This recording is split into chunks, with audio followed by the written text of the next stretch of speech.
Did you think that what did you think, if you don't mind answering? She did talk about committing suicide in middle school, and she was first bullied in 5th grade, so I said we weren't sure she was going to graduate. And so we had her in counseling, we had family counseling. We had 8 different therapists before we found one that she would talk to. Now, therapy is a very different for everybody. And first of all, the therapists have to build a relationship and trust before any kid will open up. If you don't have that, it's a waste of time and money. We even did family counseling, and my older daughter and I were the only ones that really spoke. My husband and Amanda didn't say anything. So, everybody's different. And one thing that works for her might not work for somebody else.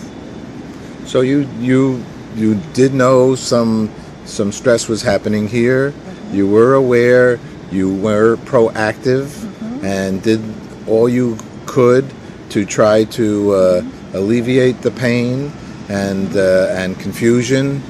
And even with that, it unfortunately, sadly, wasn't able to, she wasn't able to. Well, she never openly told us what was happening or what they were saying. It wasn't until a month after that we got a copy of her suicide note.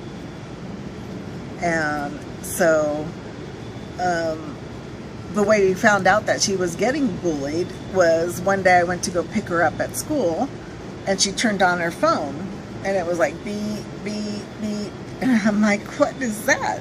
We hadn't even left the school campus. And you know how a phone call and a voicemail and a text message have different ringtones on your phone. So I knew they were text messages, and I'm like, okay, this is not normal. What's going on? And so on the way home, I asked her if it would be okay if her dad went and told the teacher, and I told her to show the text messages to the teacher. And of course I was driving, so I couldn't read what it said, and plus I didn't have glasses that I could see distance and read up close, so I didn't take it that serious. What did they say to her? What were they saying? They were saying that she was a lesbian, that she was bisexual, that she was pregnant, and that she had AIDS and was spreading it. Now, we have talked about the lesbian, gay, bisexual, transgender, because we have friends that are that. And even I have a cousin who's transgender, and she's 5 years older than me. And, I didn't know what it was, why she was crying when they were trying to put a dress on her. She wasn't comfortable in a dress. She was more comfortable in boys' clothes. And, in the 50s, people didn't understand that. But now we're more open and honest with who we are and accepting everybody for who they are and what they are. And it doesn't matter. Unfortunately, not always, as this is an example. That's exactly right. So it's something that we all need to be better of.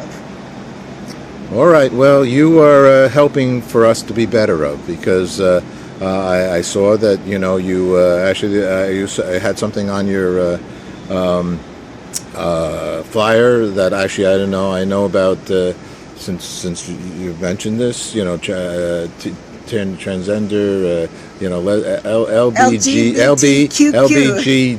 LBGT, and we've done many stories and shows on this, and very open-minded for everybody to live as they so may. As an interfaith minister myself, I'm very open to marry anybody who would like to be married, and who are loving and kind and giving to each other. It's a beautiful thing.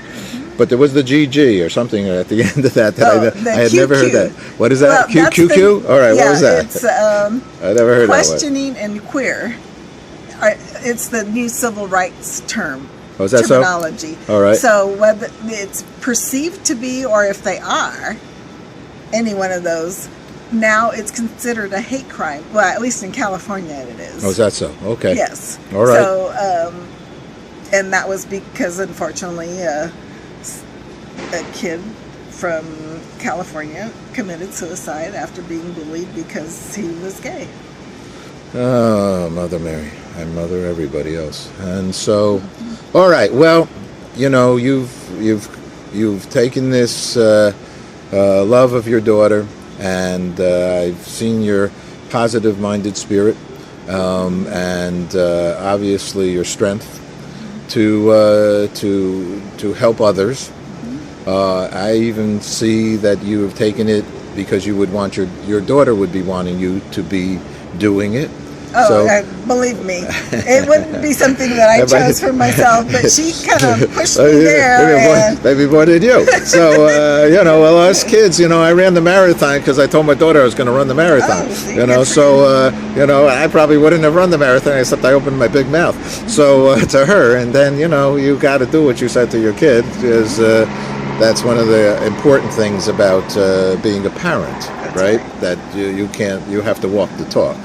Or you know, you can't do this, and then you are doing it is not a good solution for education. So we're joining you at the 3rd annual Day of Awareness and Peace Rally. I believe I agree with you in the sense of no, I believing Peace Day is the right day to share this message, because this is all peace related. It's very serious. We already have Peter Yarrow on here with his Operation Respect, and he just did a whole show on PBS about Sandy Hook.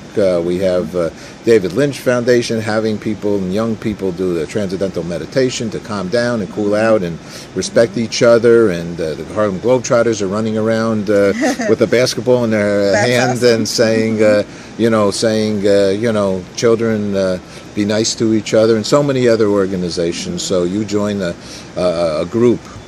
Let me ask you just 2 last questions. First, I want you to say, is there anything more you want to say?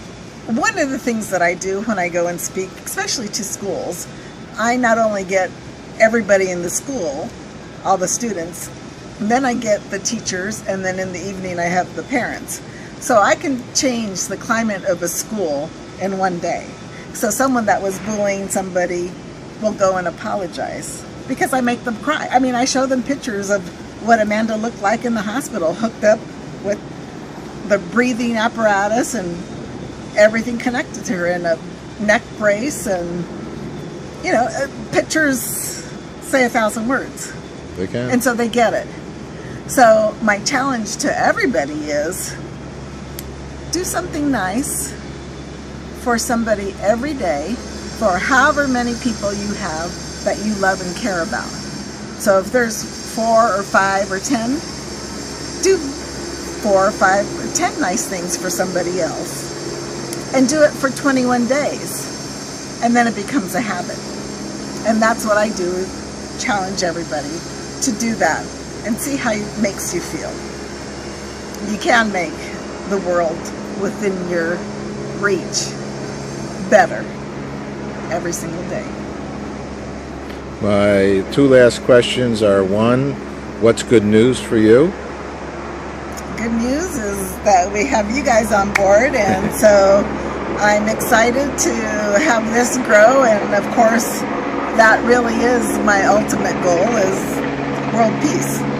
I mean, that's way out there, I understand, but isn't that what we all want? Last question, what is peace for you? Peace is being kind and loving to everyone and every living thing, and leaving your part of the world a little bit better than how you got it. And I think that's something that we all can do. All right, Ann Brenno, thank you so much for sharing good news with us. Thank you. Thank you.